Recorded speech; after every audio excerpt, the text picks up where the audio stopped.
بالله من الشيطان الرجيم آمين. بسم الله الرحمن الرحيم آمين. الحمد لله رب العالمين آمين. الرحمن الرحيم مالك يوم الدين آمين. إياك نعبد وإياك نستعين آمين. اهدنا صراط المستقيم آمين. صراط الذين أنعمت عليهم آمين. الخير المغضوب عليهم ولا الضالين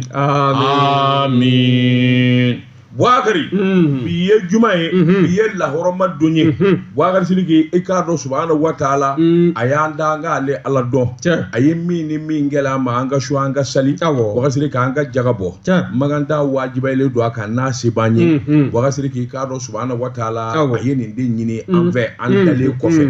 wakari siligi ngani mamingo iboke fokata fo ini borila wakari siligi yalma abido fara alaka alaka wa ni mami ngonjere ndakewo bo sirga abi mumbo alaka alayala akeli annafa ba ondeka amba nyina allah ta'ala fe ala mi nyekelinyi sebasa bo sirgi kardo ombi jamana mi ngona toy ko mali akam mali suma ni ga mali barka akam mali suma ni ga mali jidi akam mali suma ni ga mali kishi bo sirgi mali ka kishi anyera ku toroma malika kishi bogasirigi bamanje ka wale min bine mbanga jamana ka yanva mi no sigile do kanya shanga jamana ma ala kan kishi ala kan do kalu dibila bogasirigi na ala an kishi mawoma ne ede mali njuguye ni juguya bi kono ka nyeshe jamana ma ala ki halaki ala ki takye ni sarafana ala ki do aka janame kono ala ko kaka ala kama malide chamani musoma ma min bi sokono ma min bi kelama bogasirigi herep ma be ala bolo ala ka here dama gelate min gofe bana be min ala mo kenera ko sirga hami gele be min ya rabbi ala mo kenera ina fo e ka saka ko ala ka no yayi ala ka no yayi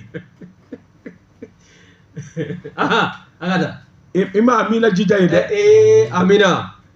Wagri amayina Allah ta'ala fe semasa masami nye fonijire masami nale de bi personati makoli masami ndi so katla kan nimisa akaka ala kama akake Muhammadu ya Rasulullah sallallahu alaihi wasallam akake nabi nyum barka ani sebo barka kama magani madine barka kama ambi kalomina hiji kalodu ya rabbi ambi fo na bangono ni nyumando kanyasha nyera kuma ni nyumando kanyasha ga janama ala ma bela gine rabbi auzu billahi minash shaitanir rajim bismillahir rahmanir rahim al-fatiha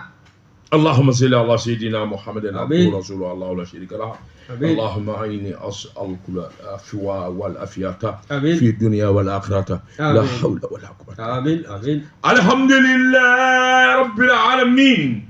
كروانا واتمرا نعم نكو بلا تكو بدي Bwaga tiligi mbe bulo bugo kado mbe boni sebe menu kama la révélation ko dogole ko dakena kan abol ko chien keme woro chien bi ko nondo ani chien kele ma mi nya sebe ne kala o farala nyoanga ka nyege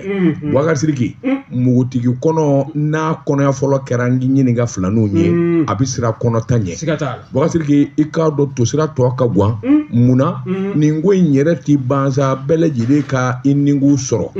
siriki ka do sanda fegele jamana kono wari dungo kuma jamana kundigi koroka avion mi na kumbe yala kono o sani ani marafaw ni mugu mizana bogatiri ka gɛlɛya yɛlɛla i k'a dɔn minisiri kɔrɔ dɔ la min ɲɛ mara buware fili sisɔgɔ bogatiri k'i k'a dɔn sandan nin ko kelen bɛ taa ka segin la ni dun ye ko in yɛrɛ jateminɛ kabin'a daminɛ ka n'a bila sisan la bogatiri i k'a dɔn i bɛ sɔn k'i kɔfilɛ walima i bɛ cinji gosi sɛbɛnnikɛla ko an ka kuma mɛ kalo tile 22 tɛmɛnen i kɔrɔ min ye bamakɔ i k'a dɔn kiiritigɛsoba i k'a dɔn musokɔrɔba in u y'a dangi ɲininka barangare de kan bogatiri k'a bɛ n'a fɔ su sɛbɛnnikɛla ko a ka dɔgɔtɔrɔkɛ b'a nɔfɛ o bɛ to k'a dodolima k'a lajɛ n'a sɔrɔla i k'a dɔn bana juguyalen tɛ ka n'a da ayiwa i k'a dɔn kiiritigɛlaw kɔrɔ maa min kɛlen ɲɛji la o bogatiri maa minnu nɛnen don ka kiiri lajɛ ka lamɛnni kɛ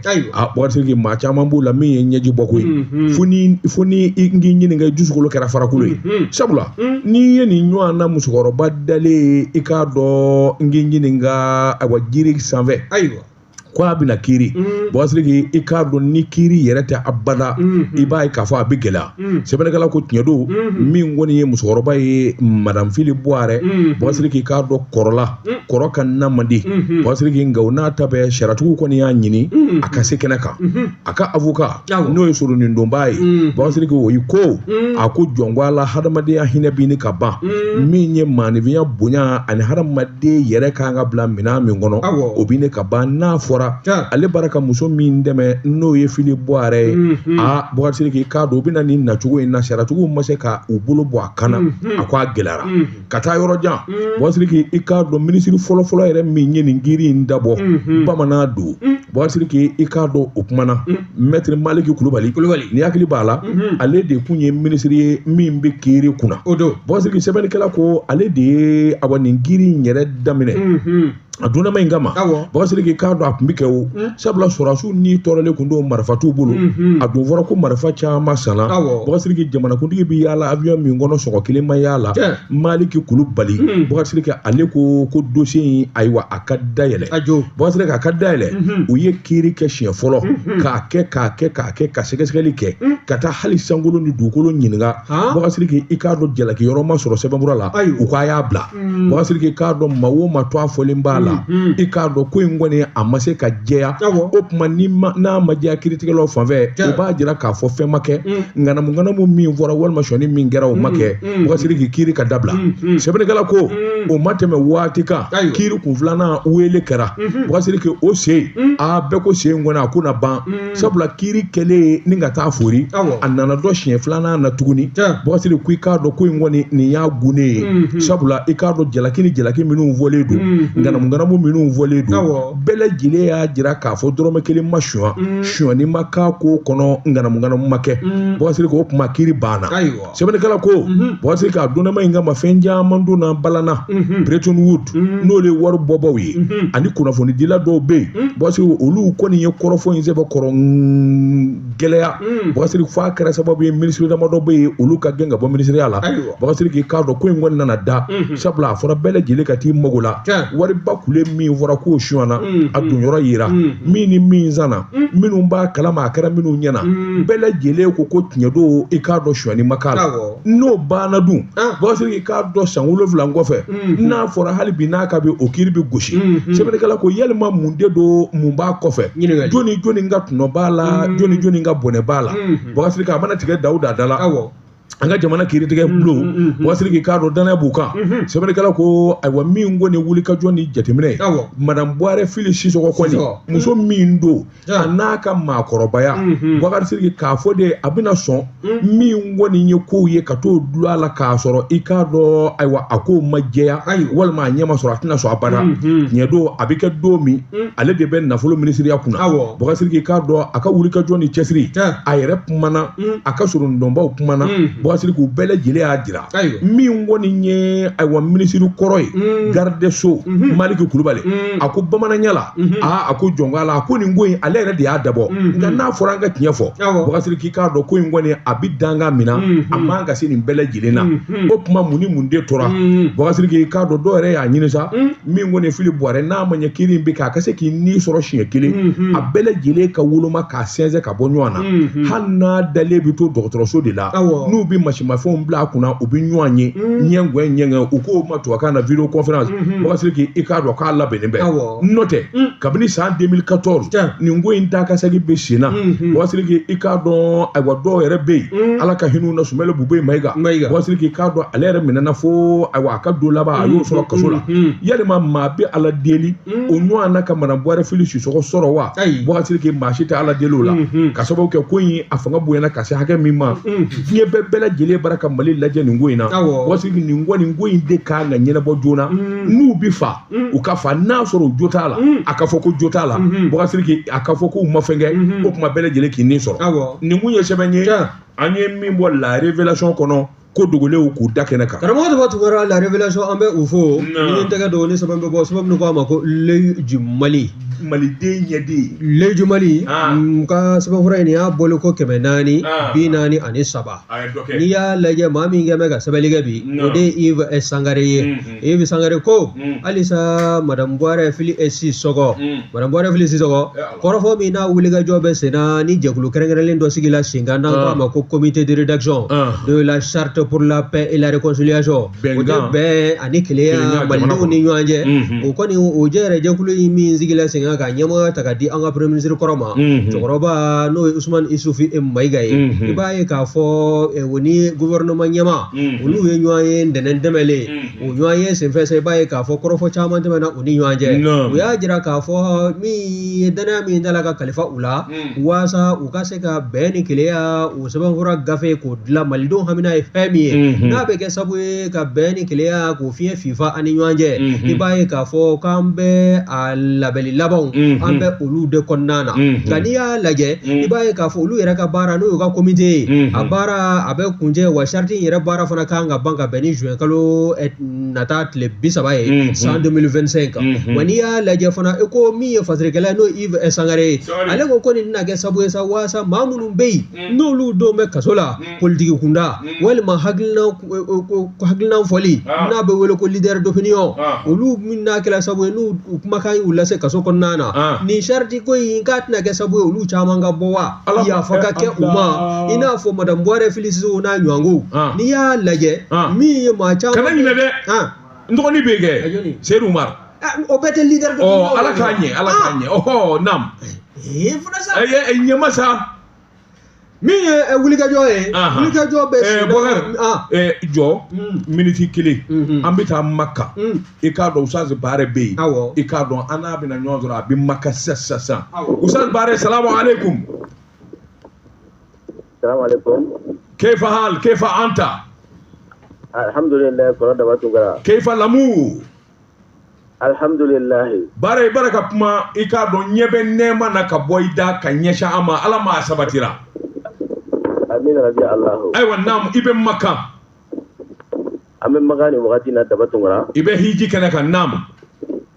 an bɛ hiji kɛnɛ kan ka radio jagabɔ lamɛnbaga bɛɛ lajɛlen fo ka dugawu kɛ Mali jamana ye Ala ka barika don a la an mago b'o la bi kosɛbɛ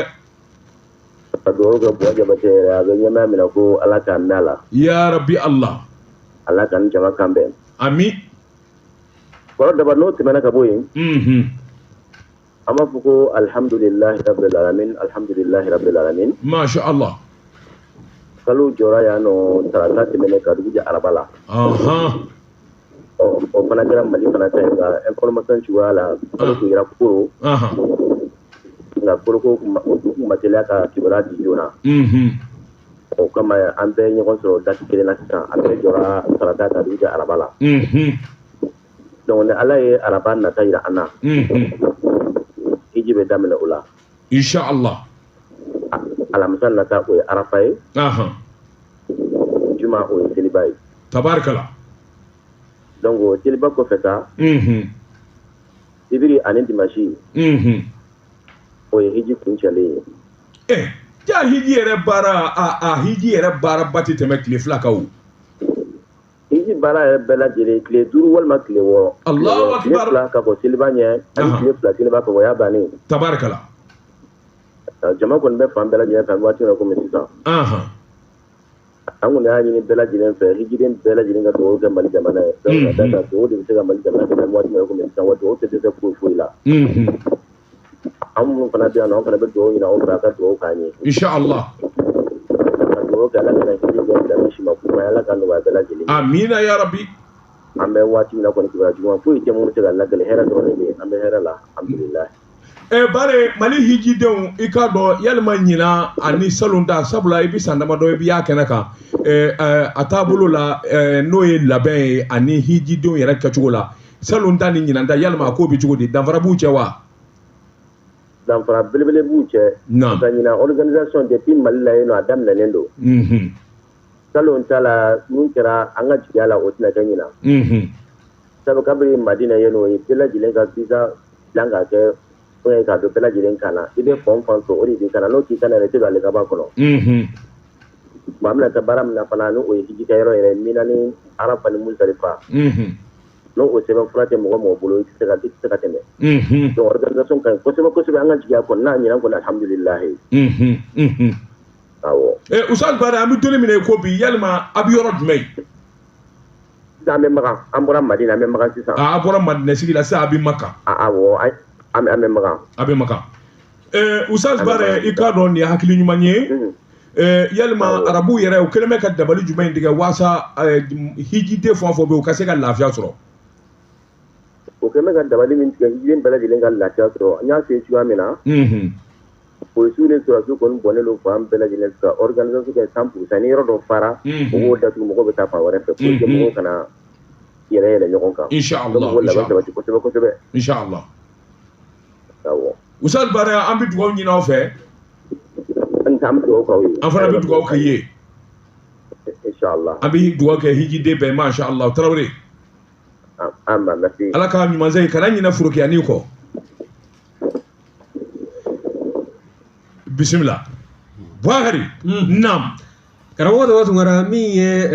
Lɔyi Jumali ye Maliden ɲɛden Yves Sangare halisa ale ka kɔrɔfɔ an bɛ o nɔfɛ min ye comité min n'o sigi bɛ sen kan n'o ye comité de rédaction de la charte pour la paix et la réconciliation ye n'o ye bɛn ni kelenya o sɛbɛnfura min n'o gafe kan ka dilan an ka premier ministre kɔrɔfɛ n'o ye Usman Isufu Mayiga n'a ka jɛkulu ye i b'a ye k'a fɔ o ni premier ministre min bɛ yen sisan n'o ye général de division Ablaye Mayiga ye o n'o ye ɲɔgɔn ye ntɛnɛn tɛmɛlen ye baara ninnu bɛ danga min na u da donn'o na ni k'o kɔrɔfɔ ni k'o bɛɛ lajɛlen sansalama n'o tɛmɛna ka bɔ yen i b'a ye fana k'a fɔ min ye fasirikɛla ye ale kɔni y'a jira sa k'a fɔ ko nin min ye nin sɛbɛnfura min n'a bɛ ka bɛn ni kelenya ko fɔ ko bɛn ni kelenya k'a kan ka bɔ dalafɔ la ni k'a latɛmɛ an ni ɲɔgɔn cɛ ni waleyaw ye a man ka fɔ maa si kɔ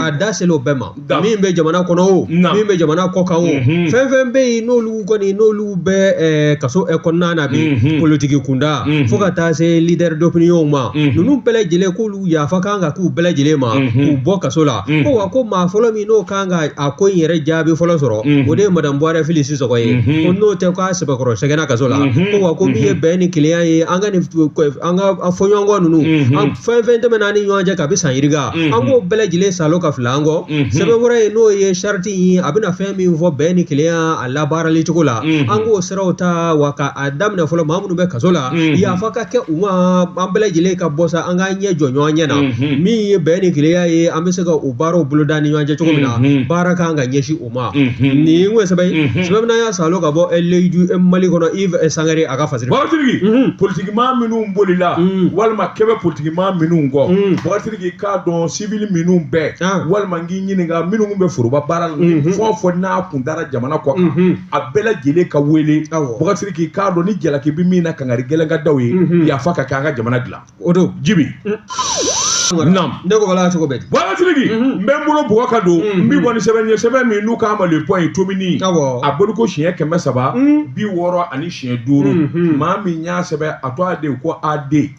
min ye banque bolofara min n'u k'a ma banque pour le commerce et l'industrie Bɔgɔtigi n'u ma yɛlɛma bolo da n'u ma jateminɛ kɛ banque tɔw bi baara min kɛ min bɛna ni nafa ye Bɔgɔtigi n'u ma kɛ joona a laban o laban u yɛrɛ u bolo na k'u kala ye BCI Mali Bɔgɔtigi Bisim Mali banque in do a y'o ye a ko banque in sigira sen kan Mali kɔnɔ san 2007 Bɔgɔtigi a sigikun de ye jago ani usine ko ye olu bɛ se ka yiriwa cogo min na min ye san 18 tɛmɛnen ye Bɔgɔtigi n'a sɔrɔla a kun kelen bɛ ka wuli ka jɔ bolo da k'i kun bɔ banque baw la ayiwa farafinna jamana in kɔnɔ Bɔgɔtigi an bɛ donni min na ko bi a bɛ ni ka k'a yɛrɛ ja ye sabula kɔlɔsiliw ni jateminɛw y'a jira banque kan ka kɛwale minnu kɛ a n'a kan ka baara minnu kɛ wuli ka joona Bɔgɔtigi k'a dɔn nafolo sɔrɔli walima wari dili walima wari bɔli Bɔgɔtigi i k'a dɔn olu bɛ ni ka sumaya kosɛbɛ n'i y'a ka jate ta k'a lajɛ marché stratégique kan Bɔgɔtigi i b'a ye k'a fɔ o fana fari bɛ ni ka fa sɛbɛnnikɛla ko min b'a bolo n'o ye sɔrɔ ye Bɔgɔtigi ka taa se n ɲininka maa minnu bɛ to ka wariw bila i b'a ye k'a fɔ nin caman de b'a la min kɔni ayiwa n'u kɛra gɛlɛyaba ye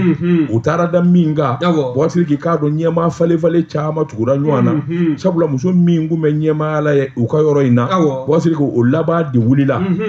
u ye jalaki bi o kan ko o kun bɛ mɔgɔw dɛmɛ a bɛ wari bɔ kunfɛ bɔsiriki k'a dɔn ayiwa wari jate minɛni ani wari taabolo ɲuman ma ɲɛ o kɔni wulila bɔsiriki o wulili i k'a dɔn o fana bɛ kɛ sababu ye ka ko wɛrɛ don ko la sabula yan'a k'a yɛrɛ sɔrɔ ɲɛmaa kuraw nata la o fana y'a damata maana ye a ti ɲɛ min kɔ o de wulikajɔ ni cɛsiri yɛrɛ de ye banki baarakɛla f'u k'u cɛ de siri bɔsiriki i k'a dɔn maa minnu bɛ to ka wari bila olu ka se ka dana sɔrɔ groupe BCI Mali bɔsiriki a ko n'i y'a ta k'a lajɛ tiɲɛ don kɔsɔn in na u ye maa dɔ kɔni wele o kɛra ɲɛmaa kura ye min bɛ ayiwa ɲɛmaaso kura la maa bɛ se ka da la sabula o bi fɛn caman dɔn nin kɔrɔfɔ minnu filɛ nin ye bɔsiriki i k'a dɔn majɛ sɔrɔla actionnaire yɛrɛ ka kuma ani conseil d'administration de senfɛ a ko n'i y'o wulikajɔ ta k'a lajɛ bɔsiriki banki tɛ kɛ foyi ye wari yɛrɛ kɔ ni wari sɔrɔko ɲuman ani wari marako ɲuman ani wari juru doniko ɲuman direction générale min ayiwa ni olu kɔni fɔlen na kɔsɔn in na maa na se ka da la lala maa min ye Karimu Bagayɔgɔ ye ale de ye directeur kura ye bɔsiriki k'a dɔn banki in kɔni a b'a dɔn sabula a y'a daminɛ kabini a daminɛ fo ka se directeur ya ma ɔ yalima o ka nani kura min filɛ nin o na kɛ sababu ye ka ni kura fiyɛ banki la wa ɲininkali tɔ min bɛɛ nin kun ye sɛbɛn ye an ye min bɔ le point kɔnɔ a ka bi bɔli la waati ngara le point ne y'o bila l'indépendant b'o ta fari min ye fasirikɛla ye n'o ye Sori Ibrahim Kulubali ye ale ko min ye kunungo ye an ka maakɔrɔw ka yɔrɔba min bɛ yen n'an k'a ma ko maison des aînés a ɲɔgɔn kɛ so a ye jɛrɛ dɔ bisimila n'aw bɛ wele ko atelier sur la problématique min n'o bɛ anw ka dɔgɔtɔrɔw ka taabolo an'u ka kibaruya kunna sisan u da sera jala n'i y'a sɛbɛkɔrɔ lajɛ ministre n'o ye colonel Asan Bajalo Touré ye ministre de la santé du développement social jongo ala kɛnɛ ɲɛmaaya kun t'an bɛ ka di a ma wa a ka segali fana tun bɛ yen koyi n'o ye dɔgɔtɔrɔ Abulaye Gindo ye n'i y'a lajɛ i b'a ye k'a fɔ kɔrɔfɔ ninnu na sa ja dɔw kɔni bɔra ka jira maaw na fɔlɔ ka hakiliw kunu hakili ninnu kununi la ka bɛn kununko alamisa ma mɛ kalo tile 29 san 2025 maison des aînés o kɔnɔna na i b'a ye k'a fɔ a kɔni jira la sa k'a fɔ ko min ye dɔgɔtɔrɔw ye wele bilala u caman ma maa o maa bɛ yen sa k'e bɛ baara kɛ dɔgɔtɔrɔso ninnu kɔnɔna na faso ta hali minnu ye fura feerelaw ye bɛɛ lajɛlen welela ka taa se maaba caman ma minnu kɔni bɛ yen sa ni kɛnɛya ko n'a tɛ se ka tɛmɛ u kɛrɛfɛ n'u da ma don a la ninnu bɛɛ lajɛlen welela kɛnɛ kɔnɔna na wa n'i y'a lajɛ i b'a ye jaw jiralen kɔfɛ kɔrɔfɔ o kɔni o jira la sa o y'u da jira ɲɔgɔn na wa fɛn minnu bɔra kɔrɔfɔ ninnu na jaabi la i bɛ o dɔn wa o de ye ko ɲininkali de kɛla ko sɛgɛsɛgɛli jɛkulu dɔ sigila sen kan min kɔni ye dɔdɔlimali kɛ an ka lafitaniso ninnu caman kɔnɔna na o bɔra ni jaabi min ye i bɛ o dɔn wa dɔgɔtɔrɔ min ye banabaatɔw n'u kɔrɔsigibaw ye olu ye kɔrɔfɔ min fɔ nin sɛgɛsɛgɛli jɛkulu ninnu ye minisiriso to a la o de ye ko n'u taara n'u ka banabaatɔ ye i b'a ye k'a fɔ u bololaminɛ caman bɛ tunu furasonyɛw bɛ o la u yɛrɛ bololawariw bɛ tunu ka taa se u n'a ɲɔgɔnko wɛrɛw ma a b'a dɔn wa ɲininkali de kan ka kɛ minisiri kɔni y'a jira kɔrɔfɔw kɔnɔ k'a fɔ min ye dɔgɔtɔrɔw ye chef de service minnu bɛ yen mɔgɔ o maa bɛ yen ko ɲɛmaaya jɔyɔrɔ ta bɛ ka kalifa i la dɔgɔtɔrɔso kɔnɔna na i k'i jɔ i jɔyɔrɔ la ko wa ko taabolo min n'o bɛna ta ale yɛrɛ ka département fɛ sisan n'o ye minisiriso ye o de ye maa o maa bɛ yen n'e tɛgɛ tala ni filibantɔ ye ko ninnu kɔnɔna na e ni ɲagili min ka kan négociation t'a la o bɛ ta ka ɲɛsin i ma wa n'i y'a lajɛ fana ko caman b'an ka jamana kɔnɔ ni maa min ye filibaatɔ ko kɛ i n'a fɔ dɔgɔtɔrɔ kunda n'i ko k'i b'o ɲɛgi i b'a ye k'a fɔ Sénégal bɛ wuli ka jɔ ka taa sɔrɔ la ko min b'a la ka kɛ banabaatɔw n'u kɔrɔsigibaw la Sénégal sigilen ɲɛ b'a la o taabolo min filɛ nin ye k'o de kan ka dabila minisiri kɔni y'a jira kununko alamisa mɛ kalo tile 29 san 2025 maison des aînés kɔnɔna na nin atelier in senfɛ k'a fɔ sa ko a banna mɔgɔ tɛ naani tugun wa kuma dumanin tɛ fɔ maa si ye i ta la baara min kama n'o ye dɔgɔtɔrɔya baara ye ale ni e ka baara in kɛ ka i tile walima ni filila baara la ni sariya min ka ɲagili min ka kan o ka ta ni ka ɲɛsin ma ɲagili tɛ wɛrɛ tɛ koyi i bɛ gɛnni o de bɛ boloda kɛ n'a y'i diya i ka t'i ka infirmerie dayɛlɛ n'a y'i diya i bɛ gɛnni n'i ye taabolo caman lajɛ i b'a ye k'a fɔ i y'a dɔn an caman bɛ yen minnu bɛ yen n'olu bɛ assurance maladie obligatoire an k'a ma ko AMO n'o ko wulila o va et vient papier ɲini yen fɛ yen taa nin papier in don yan fɛ yen walima i ka nin papier in a tɛ i ka carte ma dayɛlɛ fɔlɔ i to ka taa fɔlɔ sa Luc Togo sa kana nin disirɛ a to ka taa kalani sɛbɛn a la Luc Togo ale y'a ka nin san yirika kɛ ɲɛmaaya la minɛ dama jigin ayiwa an kujo Luc Togo le deuxième directeur général lakana foli b'a ye awɔ a ka mi ye wulikajɔ ye halisa min ye amoko ye k'o ka ɲɛnabɔ joona wa n'i y'a lajɛ min ye taabolo caman ye nin dɔgɔtɔrɔso ninnu kɔnɔna na i b'a ye k'a fɔ misali n'i y'o lajɛ sisan i b'a ye k'a fɔ ni joli bɛ maa min sen na i b'a ye k'a fɔ ko labitaniso k'a kɛnɛya ko a n'a jɛlenya k'a ma sabati n'an b'a wele ko condition d'hygiène k'o sabati tɛ n'a fɔra ko maa min bɛna ka n'a ka joli furakɛ walima ka n'a ka bana furakɛ e yɔrɔ o bɛ n'o furakɛ yɔrɔ min na o jɛlen tɛ ko yalima o bɛ dɔ fara banabaatɔ ka bana kan wa walima o bɛ kɛnɛya joli min ye o taabolo ninnu lajɛ a bɛ na ni nafolo bɔli ye caman dufa kɔnɔna na wa bana o tɛ kɛnɛya joona wa ko n'ala ma jan kɛ n'o bana de infecté la o de ye ni microbe tola ka caya bana in ɲɛma n'o ye joli in ɲɛmana ye a bɛ kɛ sababu ye ni k'a tigi ka fatu ni k'a teliya ministre ko k'o de ka dabila min ye colonel Samba Jalo Touré ministre de la santé développement social jɔn ko ala a ka segali n'o ye docteur Ablaye Gino ye o fana y'a jira sa k'a fɔ k'a minɛ kununko la fo ka taa fɔ Bilali ye buru fiyɛ don min na dɔgɔtɔrɔ e ma banabaatɔ kunbɛ ka ɲɛ walima e ye kuma lankolon fɔ banabaatɔ ye i tɔgɔ bɛ ta i jamu bɛ ta i bɛ service min na o bɛ ta k'o ta k'o lase ministreso la kana sigi manamana ko banna o musow bɛ jigin yɔrɔ min a ma taa ye a taara ye a ma foyi ye fɛn yɛlɛ kɛ mun bɛ yen ministre ko n'i taara ye an balakaw ka hakɛ to musokɔrɔw ka hakɛ to ko n'i taara musojiginso la waati min na an balakaw bɛ fɛ k'u yɛrɛ sɔrɔ k'i b'a sɔrɔ ko sage femme walima infirmière olu de b'a la ka sɛfan de feere maa wɛrɛw ma sɛfan balabalalen sɛfan ko kamifa fana han kamifa min bɛ kɛ mana kɔnɔ sa jinimere nemuruji dabileni ka ɲinɛ o na kun kɔ o bɛɛ de b'u bolo ani tigɛniw ni fɛnw o bɛ nin bɛɛ feere o ko foyi tɛ jigibaatɔ la Allah awɔ o de kan ka dabila n'i ye ko in ta k'a lajɛ ministre ko k'ale ka kangarimadaga a laban o ye kunu ye tabarikala jɔn ko ala ko kow bɛ yɛlɛma walima minnu bɛ ɲɛmaaya la olu ka ɲagi ko bawo ko n'i ye ko in yɛrɛ lajɛ dɛ an ka cɛnin yɛrɛ fɔ ɲɔgɔn ye ko i bɛ taa sɔrɔ ko chef de service walima directeur de service ninnu olu tɛ labitani ko n'u nana u mɛlɛnba o ye midi ye u bɛ taa fan wɛrɛ fɛ clinique de u bɛ taa clinique de la wa minnu fana bɛ yen k'olu ye interne ye n'o ye lakɔliden minnu bɛ dɔgɔtɔrɔya bolo kan olu fana tɛ sɔrɔ yen. Moi, je donne la solution à Madame le ministre. Ah, il a fait. Wallah, une solution d'âme. C'est-à-dire que clinique babi mama boulot. Docteur font boulot s'il est fonctionnaire de l'État. Aba wole kasi. Il y a deux choses. Il sera doublé. Tu t'occupes bien de l'hôpital public. Soit tu quittes et puis ta clinique là. Ni plus ni moins. Et tu seras flata. Sara chama kaduma. Il s'occupe des hôpitaux. Ni mi masoma i bi to i ka clinique la ni bi clinique la i bi wari sɔrɔ il y a un problème mais n'u bɛ ni zefla yala la bɔ siri k'i fankelen dɔ bɛ o tɛ baara kɛ ka ɲɛ a ka gɛlɛn dɛ naam min ye ministre kɔni ye a kɔni kan ka ramada kan ka siw ma kununko n'o ye dɔgɔtɔrɔ fɛn fɛn bɛ Mali kɔnɔna na a chef de service o ka taa se dugumamaw ma o ko bɛɛ lajɛlen k'i cogo dɔn maa o maa bɛ yen n'i tɛgɛ tala nin kununko lajɛrɛ kɔfɛ jɔnko ala k'e ma banabaatɔ kunbɛ ka ɲɛ walima i ye kuma lankolon ta ka ɲɛsin banabaatɔ ma i tɛgɛw ni jamu ani ka service o bɛ ta ni ka se ministre ma ni fɛn min bɛ bɔ a la o mana kɛ fɛn min ye e na jɔ k'o gɛrɛgɛrɛ ni ka o faamuna nin ko sɛbɛn subahana y'a salo ka bɔ lɛnɛbana kɔnɔna na sɔrɔ Ibrahim Kulubali a ka fasiri n bɛ bolo bugɔ ka don n bɛ bɔ ni sɛbɛn ye sɛbɛn min n'u k'a ma aujourd'hui misi pasa ka daburu sama sama o t'a sogo kisi donni ma somajɛp bɔsiri n'o fɔra a fɔ ko jibondo maa min kun ye somajɛp bɔ nɔgɔ la ni k'a wulikajɔ boloda Darama ni Kulubali Dara i k'a dɔn kɔsɛ in na ale kɔni ye wala sɛmɛ foroba baara dun ye n bɛ dɔ kɛ maa wɛrɛ bɛ fɔ n kɔ sɛbɛnnikɛla ko i k'a dɔn Darama ni kɔni dalen wakasiri k'i somajɛp a bɛ dangan min na nin waati kunkurun in kɔnɔ gɛlɛya caman dara sabula ji tigɛ Boubacar Sidiki ani ji sɔrɔbaliya o kɔni bɛɛ yalima ɲɛmaa ko don wa min kɔni ye conseil d'administration min kɛra session extraordinaire bɛn kɛra kan Boubacar Sidiki k'a dɔn muso dɔ bɛ k'o ta ka kɛ somajɛp ɲɛmaa ye nin y'a siɲɛ fɔlɔ ye Boubacar Sidiki muso ka kɛ somajɛp i k'a dɔn a ɲɛmaaba ye a to a de ko madame Bokum Fatumata Siragata Traoré Boubacar Sidiki n'a y'i ɲɛmada baara kɛ ko ɲuman Boubacar Sidiki n'a y'i ɲɛmada jamanadenw mago bɛ ji la n'a y'i ɲɛmada ji bondo ni ji ɲuman bɛ sɔrɔ cogo min o mago de bɛ jamanadenw na a bɛrɛ ta a fɔra a ye kalan min kɛ a n'a ye ɲɛɲinini minnu kɛ Boubacar Sidiki a man ka dɛsɛ kalan kɔni b'a la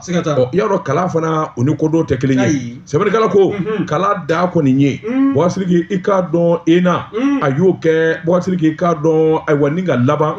min ye centre malien Semapi wasiri ki kado ayo fana ke san 2018 sebeni kala ko o kay munge ni manya ki be livre ni fon bota ikanga ta yene ko bona sebe fura di ma ma be na yiga livre copier wal ma ki ga hakilna shu ka a klafa whatever e be ta no ne be jalagile sebe ndo wanya sa ale o de ka ayo de kala ne de la ka ma mo nya ma adlaw nya tanu de wa tar nya tanu de ge nya tanu ale dumena wele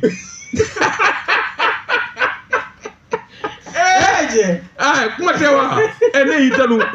madame beaucoup mu Fatmata Sirakata ne nyina na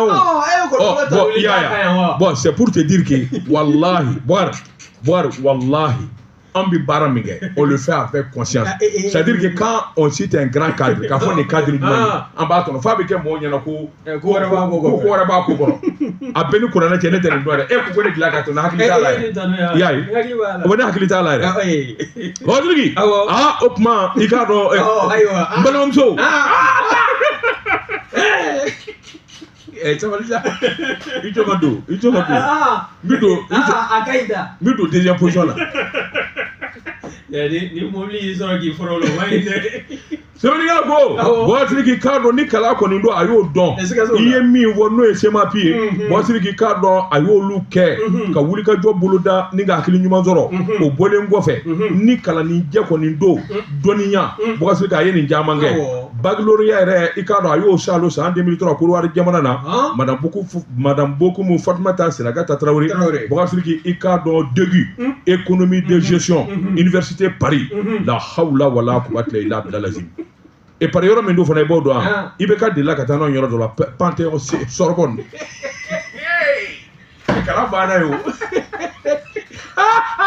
no de ndega chorwa blala te fo la Sorbonne grec fo andara alaga hina ka visite la andara Sorbonne fam to ka damuga o directeur ni o maître ataka on complexe ya ibeka fam to ka damuga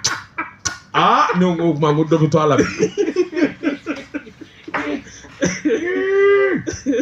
Badrigi semene kala ko o diplôme bainde ayo de salo Sorbonne en 2005 kalaba ka licence université Warsiki ikado économie et gestion 2006 avec mention émotion du jury mention du jury ça m'a offert ma belle émotion du jury mention du jury non et ma femme ça tu n'as pas compris. Le jury donne une mention avec émotion. Allah ni kana mo fo écrire. Bebe ka mo de créer otenya. Badrigi fasiri bako akika do économie de gestion mi ngo fo de. Ni tara faculté de sciences juridiques économiques là. O de bulo fara yo ye. Ya ko ya. O do mo munde ga fi yene wa. O droit ba ga fa, économie ba ga fa. O de flani.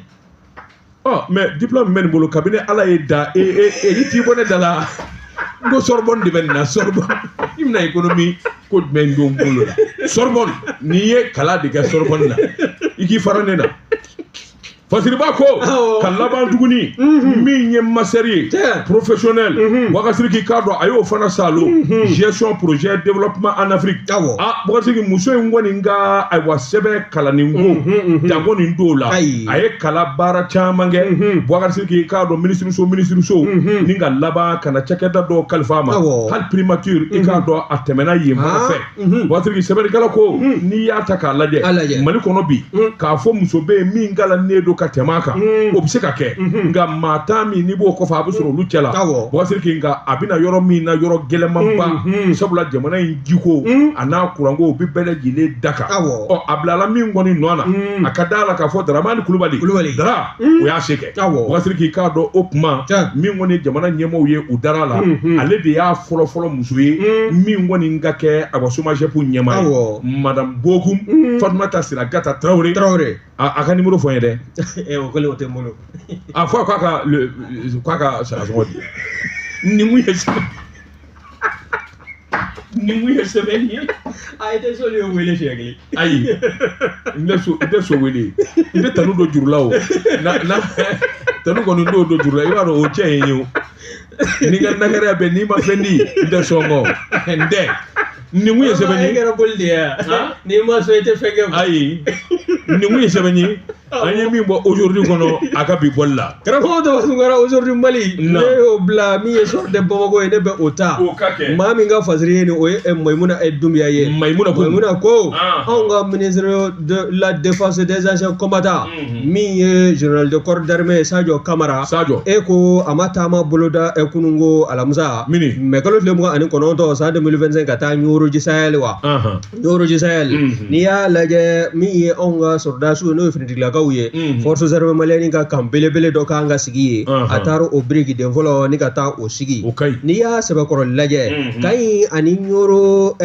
Sahel ni ɲɔgɔn cɛ ani dugukɔnɔna ni ɲɔgɔn cɛ kilomètre 7 kilomètre 7 n'i ye Kayi lajɛ a bɛna sigi dugukolo fiyɛfiyɛ min kan superficie o bɛ taa hectare 500 bɔ ɲɔgɔnko la wa n'i y'a lajɛ nafolo in a bɛɛ lajɛlen maa ka dɛmɛ tɛna don a la dɛ a bɛɛ lajɛlen bɛna ta ka bɔ an ka budget national de kɔnɔna na n'o y'an ka wakanteba ye min a da ma fɔ wa min ye kalo 12 ye o bɛ taa kuncɛ yɔrɔ yɔrɔ n'o ye san 1 bɔ ɲɔgɔnko ye Kayi a baaraw bɛɛ lajɛlen bɛ ban wa n'a banna fana min ye kɛlɛkɛminɛ wulubana ninnu ye maafa minɛnw n'i y'u lajɛ o kɔni sɔrɔdasiw mago bɛ jɔ minɛnw minɛ na o bɛɛ lajɛlen bɛ ɲɔgɔn sɔrɔ Kayi kɔnɔna na wa min ye anw ka cɛmancɛrɔ fanga ɲɛmaa ye n'o ye général d'armée Assimi Goïta ye a ye kɔrɔfɔ dɔ fɔ a bɛ waati jan bɔ ko min ye jamana in ye kan belebelew de bɛna sigi sa ka jamana lamini wa o kan ninnu a bɛ kɛ sababu ye maa tɛ gɛrɛntɛ laɲini ni bingani wale bɔra jatigɛwalekɛlaw yɔrɔ n'o ye terrorisiw ye olu bɛ se ka magɛn cogo min na ka taa dugudenw ka taa u kulomagɛ ni ka gɛrɛntɛ ta ni ka bɔ u da la k'o de bɛ kɛ sababu ye kan ninnu u ka sigi ni ka sɔgɛrɛ jamana den caman na jamana seleke 4 kɔnɔna na wa min ye général de corps d'armée Sadio Kamara ye i b'a ye k'a fɔ jɛmukura min ni nin bɛna kɛ a tako sabanan ye n'an ko a ma ko malikura taasira min kɔni ni o tɛmɛna tarata don an ka jabaranin fɔlɔ kan n'o ye ORTM ye i b'a ye k'a fɔ minisiri ɲininkaliw sɛbɛnlen kɔ a la a y'a jira k'a fɔ min ye hakilinaw ye o caman o bɛ minisiri so bolo wa min y'an ka sɔrɔdasiw o bɛ se ka lafiya sira o sira fɛ n'o de ye minɛnw sali ye halisa ka di sɔrɔdasiw ma ani ka kan belebele kura ninnu sigi ka sɔrɔdasiw bila a kɔnɔna na i b'a ye k'a fɔ ko baaraw n'o fɛɛrɛ o dabaliw tigɛlen don wa min ye cɛden da fana ye maa 900 ani 500 o cɛden da de kan ka kɛ cɛ b'o la muso bɛ o la wa n'i y'a lajɛ fana min ye anw ka sɔrɔdasiw o maa mago bɛ se minɛn o minɛn ma o bɛɛ lajɛlen kɔni o laɲiniw kɛlen don wa min ye o minɛnw fana sali ye gɛlɛya man ka y'a la wa n'i y'a lajɛ min ye jamana in ye a bɛ bɔ bolola ni sira o sira ye kana sira fɛ i b'a ye k'a fɔ min ye général d'armée Assimi Goïta ye ka taa se gouvernement maa tɔw ma wa kɛrɛnkɛrɛnnenya an ka ministre min bɛ yen n'o ye ministre de la défense ye et des anciens combattants n'o ye général de corps d'armée Sadio Kamara o n'a nɔfɛmaw hiérarchie militaire tɔ bɛɛ lajɛlen ninnu bɛɛ lajɛlen de kɛn bɛ k'u cɛsiri jamana dɔw n'o bolomina bɛ se ka lakana cogo min na wa min ye anw ka jamanadenw bɛɛ lajɛlen ka se ka nimisi wasa sɔrɔ k'i to i sigiyɔrɔ la wa n'i ye taabolow lajɛ jamana in fiɲɛ bɛ se ka fifa a kɔnɔna na cogo min na n'o ye bɛn ni kelenya ye ani hakili sigi fiɲɛ o taabolo o laɲiniw de sabatilen don nin ko sɛbɛ sɛbɛ min y'a salo ka bɔ essor de Bamako kɔnɔ Maïmouna Doumbouya a ka fasiri wagatigi n bi bɔ ni sɛbɛn ye sɛbɛn min n'u kama la révélation ko dogolew k'u da kɛnɛ kan a bolo ko siɲɛ 691 ani 1 wagatigi i k'a dɔn an ka taa Bamakɔ pankurujigi kɛnɛ na jamana a niyɔrɔba dɔ ye i k'a dɔn aéroport ye aéroport du Mali wagatigi i k'a dɔn a directeur ba de ye i k'a dɔn colonel Kwale Lasina Togola Bamankɛ Lasina Togola wagatigi i k'a dɔn a ye barodasigi kɛ u k'o de ma conseil d'administration o sɛbɛ basiri k'a dɔn cogo la i y'a dɔn bamanan don ale tɛ se kuma dogo la tiɲɛ jala fɔli n ganga la a y'o de fɔ Boubacar laban min kɛra Nouvelle tile 29 san 2023 o kun ye hakilina min di k'a fɔ baaraw kan ka boloda ka ɲɛsinw ma a y'i da don la k'a sɛbɛkɔrɔ sɛnsɛn laban in na Boubacar k'a dɔn avion ka taa ka segin an ka jamana kɔnɔ caman bɔra a la o dɔnnen don o sababu ye min ni min ye o dɔnnen don jateminɛw y'a jira IATA ani OAC Boubacar ninnu bɛɛ lajɛlen ka baara bɛnnen bɛ avion ko ma n'i ye hakilinaw ta k'a lajɛ wulikajɔ minnu kɛra ani baara minnu kɛra san 2024 ka na bila bi la o bɛ maa sɔn galabu la Lasina Togola ka fɔ la a ko Bamakɔ pankurujigi kɛnɛ o dama tɛ koyi aéroport wɛrɛ minnu bɛ Moti Kayi Tumutu Gawo Ɲɔrɔ ani Sikaso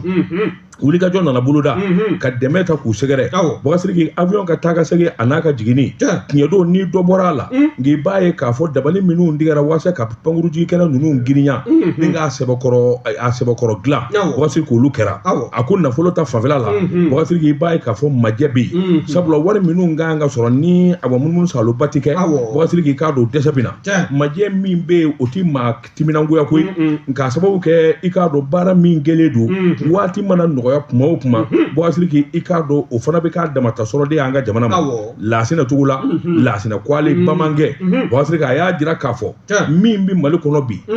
Bɔgasiriki i k'a dɔn lakanako ani jateminɛ na pankurunjigi kɛnɛw na Bɔgasiriki i k'a dɔn o bɛ misali bɔ farafinna a k'o de la o kuma a bɛ welewele da kɛ min ye pankurunjigi kɛnɛ a baarakɛla bolo fɛn o fɛn bɛ yen bɛɛ de k'i jija sabula fara ɲɔgɔn kan de bɛ kɛ sababu ye Bɔgasiriki min b'a to ko bɛ kolo giriya a dalen don a la fana k'a fɔ baarakɛla minnu bɛ yen ani conseil d'administration o bɛna hakilina minnu di u na jɛ k'o kɛ ɲɔgɔn fɛ yarɔ ale de bɛ avion de boli a bɛ avion de boli président ka avion bolila tɛ o dɔ bɛ ka fara chef d'état-major de l'armée de l'air Bɔjara yarɔ ale nin kɔni nin ko an bɛ cogo min nin ka avion fɛrɛ minɛ jɛnɛ k'a bɛ yɔrɔ a bɛ fɛrɛ dasi fo gɔngɔn bɛ wuli wa o ma cɛncɛn de bɛ sanfɛ wa kɔni fa ma deli ka don avion kɔnɔ o je t'en fais pas non au kɔni il faut laisser ce terrain là en 2008 j'ai quitté ici avec le journal de la Deutsche Welle la voix de l'Allemagne an taara Tombouctou ne donna avion kɔnɔ dɛ kana bɔ k'i bɛ o ko fana kɛ koba y'an bolo yan taara Tombouctou en 2008 n dɔn fa avion nin na dɔtɔ fa avion wa o kɔni o tɛ i mana nin fɔ ne joli de bɛ kasi kasi kɛ moi j'ai fait l'un des plus grands vols ka bɔ Bamako ka taa Paris New York ala jɛnde i ni an tɛ fila ye sa sabali sa e fana o compagnie ba tɛ yen avion kɔnɔ to ye koba ye ko belebeleba o avion belebeleba tɛ dugukolo sanfɛ jɛnde ma kari min kɔnɔ Ethiopian Airlines Air France Air Afrique kabini Air Afrique bɛ boli ne bɛ taa France bɛɛ bɛ de concerné Soyo Allah n bɛ dɔ fɔ a ye o Jimi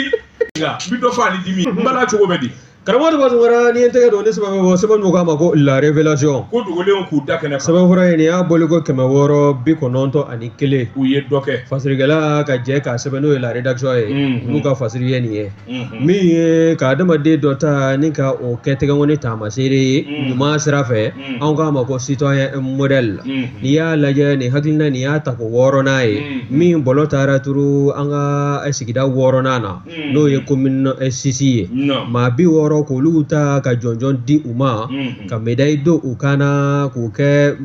maanifinw ɲɛ jɔyɔrɔ ye baara ninnu bɛɛ lajɛlen bɔla ka kɛ sibiri don mai kalo 24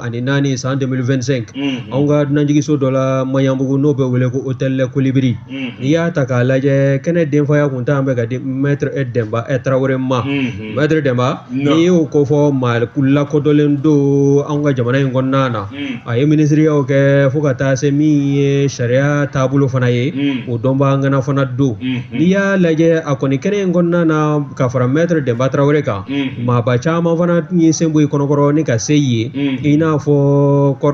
le coordinateur des chefs de quartier la commune 6 n'o ye sigida 6nan dugutigiw olu ka ɲɛmaaba o tun bɛ kɛnɛ kɔnɔ ka taa se musolakaw ka fara ɲɔgɔn kan jɛkulu tɔnba bolofara ma n'o ye kafo ye ka taa se denmisɛnw ma sigida 6nan kɔnɔna na olu fana ka jɛkulu bɛɛ lajɛlen tun bɛ kɛnɛ kɔnɔ mɔgɔ maa bɛ yen sa ko min ye sigida 6nan a yiriwali baaraw k'a tɛ fɔ i kɔ nin bɛɛ lajɛlen kun welelen don nka n'i ye denfa ka kɔrɔfɔ lajɛ n'o ye maître Demba Traoré a y'a jira k'a fɔ nin denmisɛnninlakaw n'o de ye ka nin hakilina in ta k'a yanga ko citoyen modèle ni nin bɛna kɛ a tako 6nan ye k'ale ta k'ale kɛ denfa ye k'a bɛ ko in labɛnjɛkulu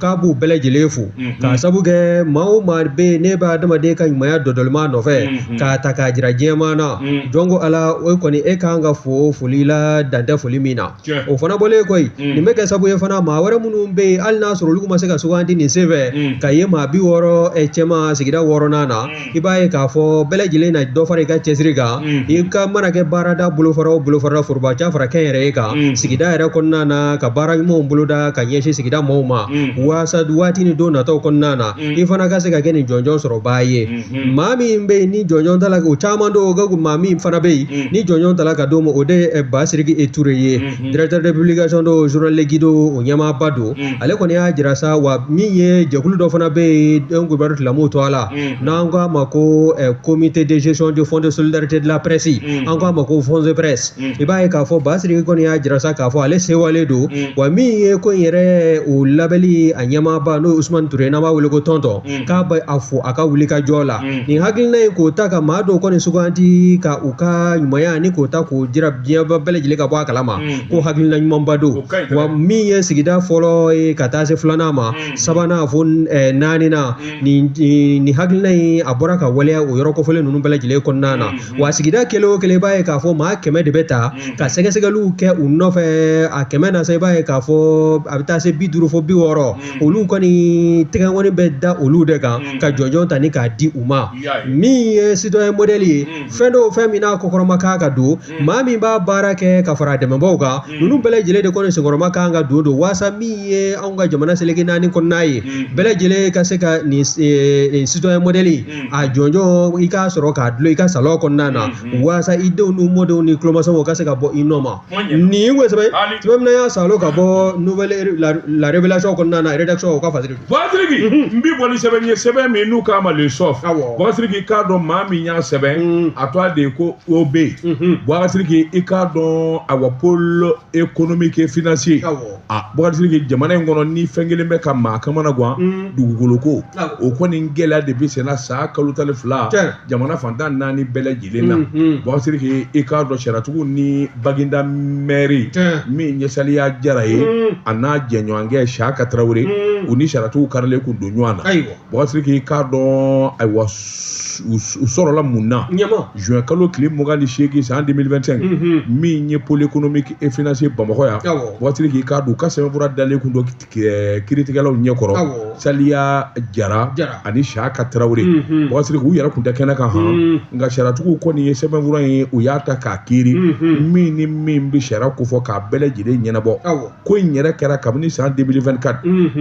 o san Basiriki i b'a ye k'a fɔ ni maa 2 u ye dugukolo dɔ de feere Samu Bagayɔgɔ ma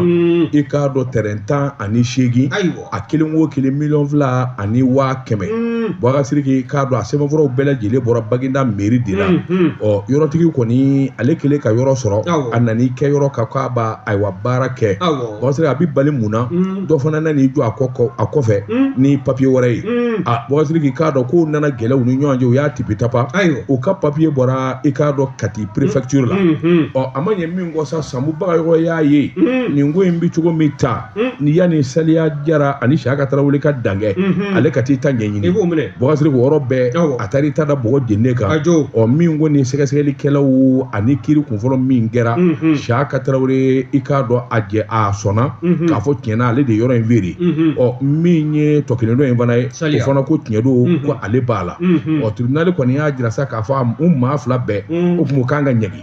nka kiiri in don kɔni kun tɛ yen Basiriki k'a dɔn jateminɛw ni sɛgɛsɛgɛliw y'a jira Siyaka Tarawele Basiriki i k'a dɔn ayiwa fɔra ko kɔni fatura n'a sɔrɔla a fatura Ala k'a hinɛ nka fatuli sɛbɛn kɔni kun tɛ tribunal la min b'a jira k'a fɔ a fatulen don Basiriki k'a dɔn k'o bɛ nin danga ye ayi maire tɔ kelen dɔ in minnu ye yɔrɔ feere Siyaka min kɔni ye tribunal ye o y'u sɛbɛn kɔrɔ ɲangi min kɔni ye wari bɔ sa o ka ayiwa bɔtaw ka segin a n'u kan ka min fana sara o y'o bɛɛ lajɛlen fɔ an bɛ donni minɛ ko bi sariya kɔni a kelen bɛ ka Saliya ani Siyaka Tarawele nɔ minɛ sabula n'i ye sariya cɛtigɛ dɔw ta an ka jamana kɔnɔ article 101 102 103 min bɛ code pénal ko fɔ nin bɛɛ lajɛlen b'u ɲangi Basiriki u y'a jira sa k'a fɔ kiiri yɛrɛ a bɛɛ lajɛlen na kunjɛ sa ni k'a fɔ juin kalo tile 25 nata nin kun ye sɛbɛn ye an ye min bɔ soft kɔnɔ a ka bi bɔli la karamɔgɔ dɔ b'a to wɛrɛ soft o bɛ dansigi an ka bi dɔn kibaru la Basiriki an b'an kɔ kɛ nakɔ kɔlɔni kɔ ye min 21h30 k'u rappelé ale n'a jɛɲɔgɔnw min na farikolo ɲɛnajɛ k'u sɔnni da kan ni Ala sɔnna min ye ayiwa nin jɛmukan in ye a ɲɔgɔnna wɛrɛ ntɛnɛn don ni Ala sɔnna an bɛ ɲɔgɔn sɔrɔ kɛnɛ kan Basiriki k'a dɔn min ye ayiwa Gibson control ale tun bɛ nɛgɛw la fiɲɛ tulukala b'ale bolo min ye jaw ye Hamɛ Jakite e ni ne 2 tɛnkunɛngun bɛ ɲɔgɔn na ka sɛbɛnfuraw tila wa salam